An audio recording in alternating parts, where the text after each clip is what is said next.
Bilangan 10. Trompet-trompet dari perak.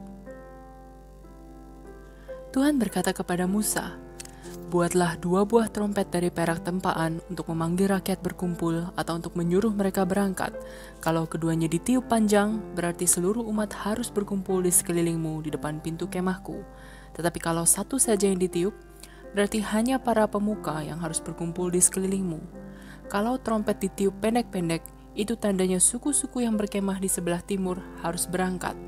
Kalau ditiup pendek-pendek untuk kedua kalinya, maka suku-suku di sebelah selatan harus berangkat.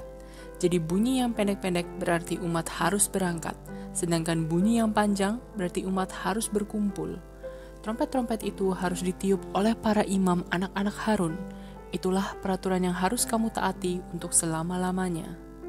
Dan apabila kamu berperang di negerimu untuk mempertahankan diri terhadap musuh yang menyerang, tiuplah trompet-trompet itu, maka aku, Tuhan Allahmu, akan menolong dan menyelamatkan kamu dari musuh-musuhmu. Juga pada hari-hari kamu bersukaria, yaitu pada pesta-pesta bulan baru dan perayaan-perayaanmu yang lainnya, trompet itu harus ditiup pada waktu kamu mempersembahkan kurban bakaran dan kurban perdamaian kepadaku. Maka aku akan menolong kamu. Akulah Tuhan Allahmu." Orang Israel berangkat.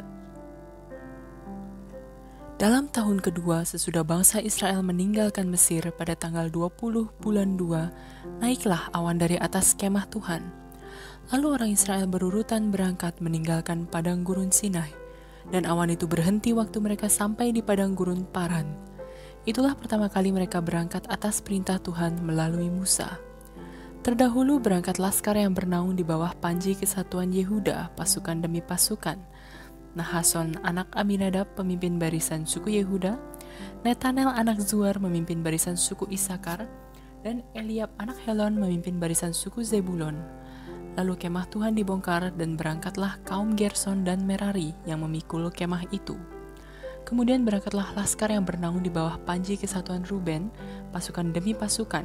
Elizur anak Shedeur memimpin barisan suku Ruben, Selumiel anak Zurishadai memimpin barisan suku Simeon, dan Eliasaf anak Rehuel memimpin barisan suku Gad. Sesudah itu berangkatlah orang-orang Kehat yang memikul barang-barang suci. Apabila mereka sampai di tempat perkemahan yang berikut, kemah Tuhan sudah dipasang lagi. Kemudian menyusul laskar yang bernaung di bawah panji kesatuan suku Efraim, pasukan demi pasukan.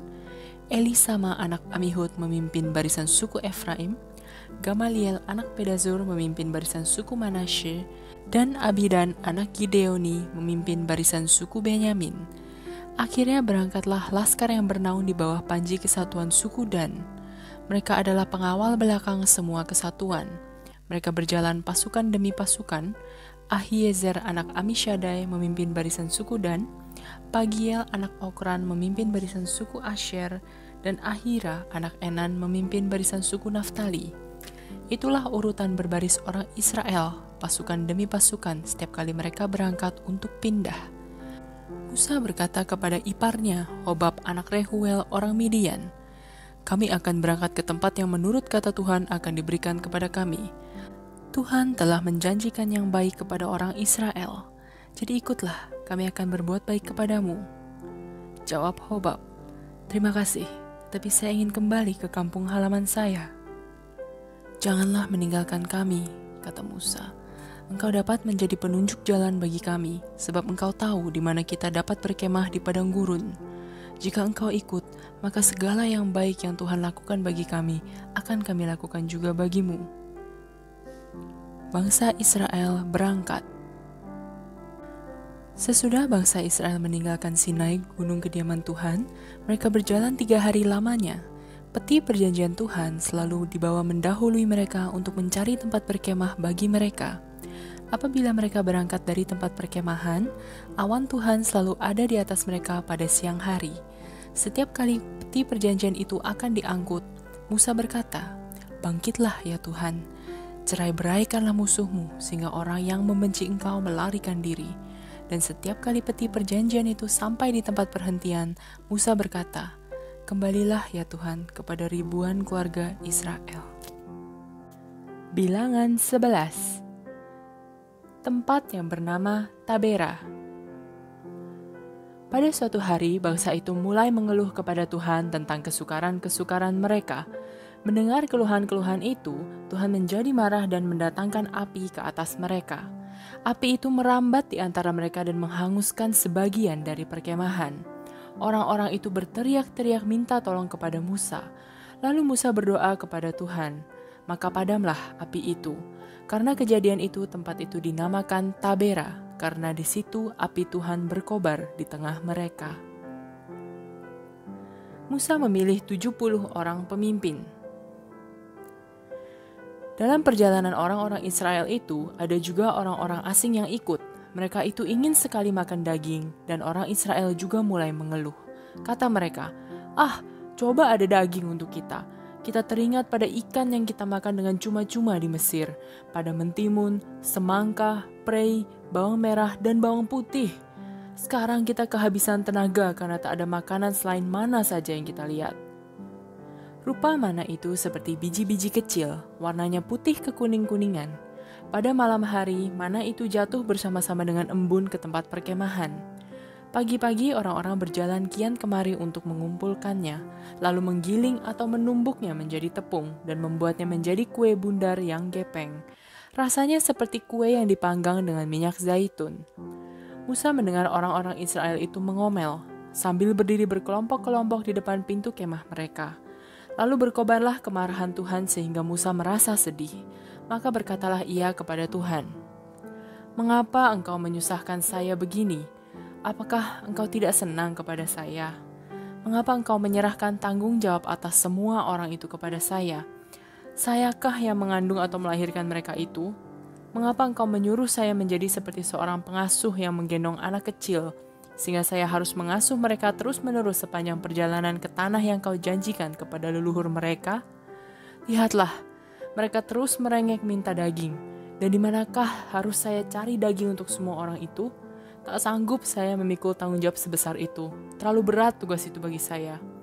Kalau Tuhan terus membuat saya begini, kasihanilah saya. Lebih baik membunuh saya dengan segera supaya saya tidak lagi menanggung penderitaan ini." Lalu berkatalah Tuhan kepada Musa, "Kumpulkanlah dari antara bangsa Israel 70 orang tua-tua yang diakui sebagai pemimpin bangsa. Bawalah mereka ke hadapanku di dalam kemahku, lalu suruhlah mereka berdiri di situ di sampingmu. Aku akan turun dan berbicara dengan engkau di tempat itu, dan sebagian dari kuasa yang sudah kuberikan kepadamu akan kuberikan kepada mereka. Maka dapatlah mereka membantu engkau memikul tanggung jawab atas bangsa ini, dan tidak usah engkau memikulnya sendirian. Sekarang katakanlah ini kepada bangsa itu, sucikanlah dirimu untuk besok, kamu akan makan daging. Tuhan sudah mendengar kamu menangis dan mengeluh bahwa kamu ingin makan daging, dan bahwa nasibmu lebih baik waktu di Mesir. Sekarang Tuhan akan memberi kamu daging dan kamu dapat memakannya. Kamu akan memakannya tidak hanya selama 1 atau 2 hari atau 5 hari atau 10 hari, bahkan tidak hanya 20 hari. Tetapi 1 bulan penuh lamanya kamu memakannya sampai kamu menjadi sakit dan muntah-muntah karenanya. Hal itu terjadi karena kamu telah menolak Tuhan yang ada di tengah-tengah kamu, dan juga karena kamu telah menangis di hadapannya dan mengeluh bahwa kamu telah meninggalkan tanah Mesir." Lalu Musa berkata kepada Tuhan, "Bangsa yang saya pimpin ini berjumlah 600.000 orang. Bagaimana engkau dapat berkata bahwa engkau akan memberi mereka daging secukupnya selama 1 bulan? Di manakah ada sapi dan domba sebegitu banyak yang harus dipotong untuk mengenyangkan mereka? Apakah semua ikan di laut cukup untuk memberi makan kepada mereka?" Jawab Tuhan, "Apakah kekuasaanku terbatas? Engkau akan segera melihat apakah yang kukatakan itu sungguh terjadi atau tidak." Maka keluarlah Musa dan disampaikannya kepada bangsa itu apa yang telah dikatakan Tuhan.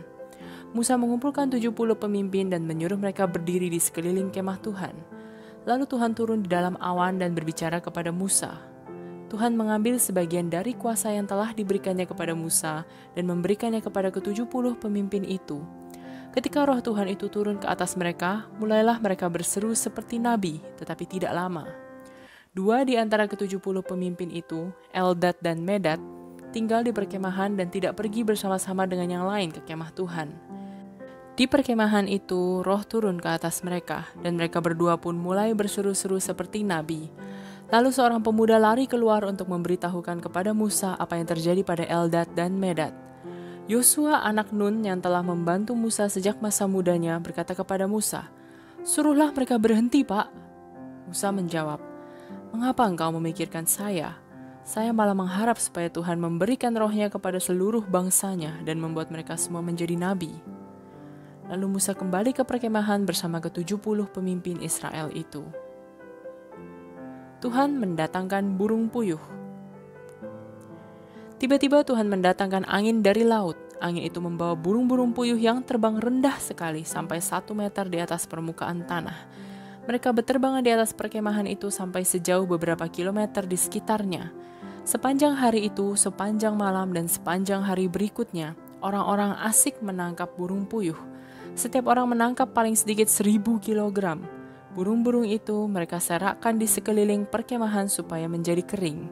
Selagi masih ada banyak daging untuk dimakan, Tuhan menjadi marah kepada bangsa itu dan mendatangkan suatu wabah di antara mereka.